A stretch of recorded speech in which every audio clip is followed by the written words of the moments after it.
Слава Україні! ¡Slava Ukraini! Las banderas rusas hechas jirones y en llamas. Las banderas ucranianas izadas de nuevo. Харківської області під нашим контролем. Reencuentros de madres e hijos y ciudadanos que vuelven a sus hogares para encontrarlos destruidos. Grandes cantidades de material ruso de combate abandonado, pero también cientos de minas colocadas en plena retirada. Y otra vez, el horror de las fosas comunes. Estas imágenes son la cara y la cruz de las escenas que se repiten con los avances del ejército ucranio en la guerra contra Rusia. Високопілля, Нововознесенське, Білогірка, Сухий Ставок. Solo en septiembre han sido decenas de localidades y aproximadamente 8.000 kilómetros cuadrados recuperados del control ruso, lo suficiente como para provocar la reacción de los sectores más extremistas en Rusia y forzar a Putin a decretar una movilización parcial de su población para el combate, además de acelerar la anexión de los territorios ocupados. Призыву на военную службу будут подлежать только граждане, которые в настоящий момент состоят в запасе. No se había visto hasta el momento ninguna maniobra operacional de este calado. Que fuesen capaces de combinar grandes maniobras, dobles envolventes, penetración, nunca se había visto. ¿Cómo ha conseguido Ucrania un éxito tan amplio y tan rápido?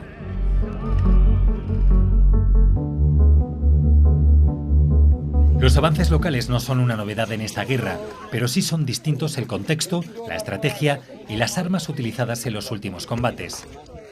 Ucrania recuperó entre marzo y abril todo el terreno que Rusia había ocupado en las primeras semanas de invasión en la región de Kiev, al norte del país. Pero después perdió el control de amplias zonas del Donbass y no volvió a recuperar terreno de forma significativa hasta septiembre, con la expulsión de las fuerzas rusas de la región de Kharkov y algunos avances en la de Gerson. Ucrania, que cuenta con la asesoría de aliados como Estados Unidos, ha utilizado estrategias diferentes en cada frente. En Kharkov se ha basado en el territorio, en avanzar rápidamente. En Gerson ha buscado destruir a las fuerzas enemigas. Y de ahí que vaya más lento, también porque en Gerson hay mucha más fuerza rusa, con mucha potencia de fuego. Una de las razones por las que las defensas eran más fuertes en esa zona es que los rusos habían desplazado muchos de sus recursos desde Kharkov.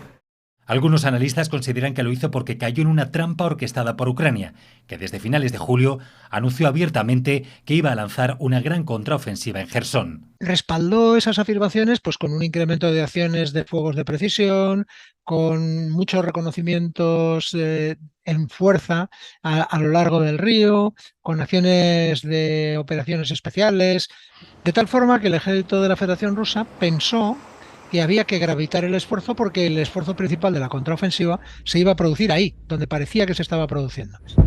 Otros especialistas creen que esas acciones no fueron un engaño, sino una operación independiente. Pero todos coinciden en que la concentración de fuerzas para el ataque en Kharkov pasó desapercibida para Rusia y en ello influyó otro elemento estratégico muy importante. Fue una fuerza bastante ligera, 8.000, 10.000 hombres en el mejor de los casos. Hemos visto muchas camionetas pick-up y algunos blindados sobre ruedas, ¿no? Hemos visto muy pocos carros de combate. Al no requerir ese tipo de fuerza una gran concentración logística, es difícil de detectar y de ahí que consiguieran la sorpresa operativa. Además de recuperar una inmensa cantidad de territorio en muy pocos días, Ucrania capturó las ciudades de Kupiansk e Izium. Eran dos nudos de comunicaciones y logísticos esenciales para la organización de las fuerzas rusas en la zona. Lo que ha producido una retirada desordenada, literalmente una retirada desordenada es sálvese quien pueda. Han abandonado armamento, han perdido las rutas de comunicación, han perdido equipo pesado, han dejado carros de combate, elementos de artillería, etcétera. Esa retirada reveló algunas de las carencias técnicas y humanas del ejército ruso, que también fueron decisivas para el éxito ucranio. Este grado de sorpresa que se ha producido no se puede dar si existe una información lo suficientemente precisa sobre qué está ocurriendo en profundidad. Y aunque el traslado de las fuerzas defensivas al sur fuera un error estratégico, también muestra que Rusia no cuenta ahora mismo con reservas operacionales para cubrir todos los frentes. Она превосходила наши войска примерно раз в 8 количественно, не меньше. Esa diferencia numérica en la batalla de Kharkov revela una buena planificación del ejército ucranio, que aprovechó la estabilización de los frentes en verano para formar a nuevas unidades.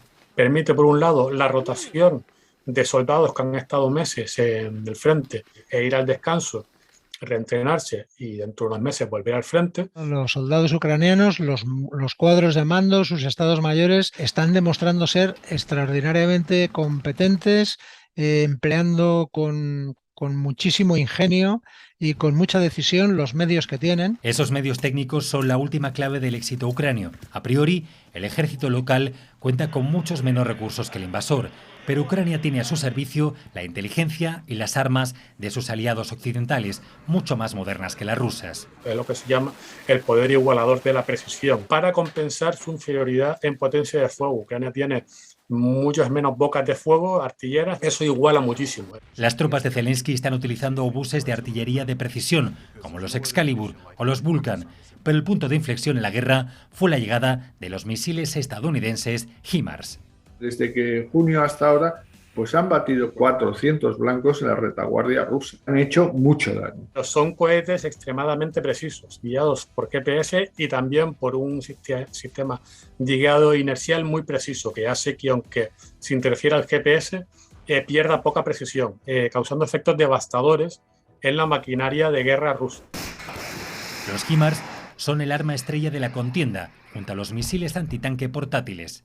Los Javelin, que ya fueron decisivos en Kiev, también hicieron posible que la ofensiva de Kharkov pudiera ser tan ligera. Si Rusia hubiese sido capaz de lanzar un contraataque acorazado, como hemos visto en la batalla de Kiev hace meses y en otros lugares, pues hubiesen dado de bruces contra un muro de armamento antitanque muy barato y muy ligero, ¿no? La superioridad tecnológica de las armas occidentales en tierra también se traslada al aire. Los misiles antiaéreos portátiles impidieron que Rusia pudiera usar su fuerza aérea para frenar la ofensiva. Esto que ha hecho Ucrania en esa zona es imposible hacerlo si no controla el espacio aéreo, porque esas unidades son extraordinariamente vulnerables a cualquier acción aire-tierra. Y si con los Manpads han impedido que Rusia usara su fuerza aérea, con los misiles antirradiación HARM, que sirven para destruir los radares enemigos, se han asegurado poder utilizar la propia. Ciega las defensas a los radares antiaéreos, pues eso le da posibilidad de tener libertad de acción en el aire